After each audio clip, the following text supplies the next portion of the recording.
দুপুর 12টার দিকে 12:15 সময় ওই একটি ব্যবসা প্রতিষ্ঠান বায়োমেট্রিক ফার্মাসিউটিক্যাল নামে এটার একজন ম্যানেজারকে অপহরণ করেছে বলে এরকম একটা সংবাদ পাই আমরা বিকেল 3 সংবাদ পাওয়ার পরে আমরা ওখানে একটি টিম পাঠাই ভিডিও ফুটেজ, আশপাশে ভিডিও ফুটেজ সংগ্রহ করে দেখা যায় দুজনকে আমরা শনাক্ত করি। তাদের একজনের নাম কাজী জুবাইর, সে হলো এর আগেও একটি চাঁদাবাজি মামলার আসামি। তার নেতৃত্বে মূলত 10 থেকে 12 জন ছেলে সেখানে যায়, যে তাদের মালিকের খোঁজাখুঁজি করে, মালিককে না পেয়ে ম্যানেজারকে ওখান থেকে অপহরণ করে নিয়ে যায়। যাওয়ার সময় সিসি ক্যামেরা যে ডিভিআর মেশিন সেগুলো তারা ওখান থেকে নিয়ে যায় এবং সিসি ক্যামেরা ভাঙচুর করে, মোবাইল নেই, তাদের ক্যাশে আনুমানিক 3 লক্ষ টাকা সেগুলো নিয়ে যায়।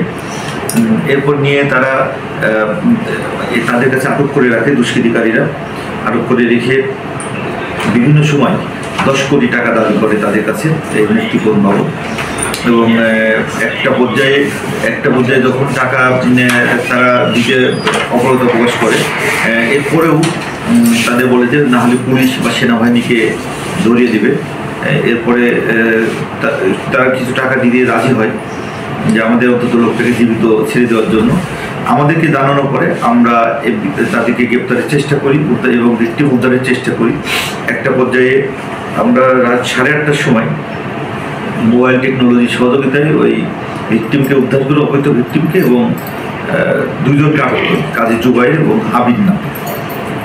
তাদের কাছ থেকে ল্যাপটপ উদ্ধার করি, ভিকটিমের অফিসের ল্যাপটপ এবং অন্যান্য আলামত উদ্ধারের চেষ্টা অব্যাহত আছে।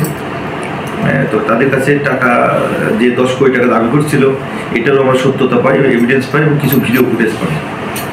এই যে যাদেরকে রেকর্ডিং মানে একদম মামলা এখনই রেকর্ডিং হবে এরকম একটা পর্যায়ে আছে আর কি।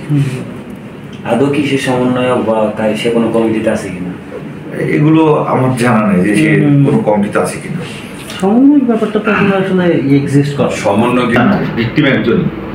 আর একজন আমাদের সাথে গিয়েছিল, মানে ওই পুরো টাকা দেওয়ার কথা বলছে, যে টাকা চাচ্ছে যখন যে আমরা ঠিক আছে টাকা দেবো, আমাদের ভিকটিমকে ফেরত দেবো, এরকম আমাদের সাথে 2 জন ছিল ওই পুলিশে।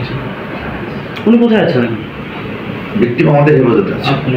ঠিক আছে, ওকে, থ্যাংক ইউ। ভিকটিম আমাদের হেফাজতে আছে, 2 জন আরক্ষিত আসামি আমাদের হেফাজতে আছে। ঠিক আছে, ভিকটিমের সাথে একটু কথা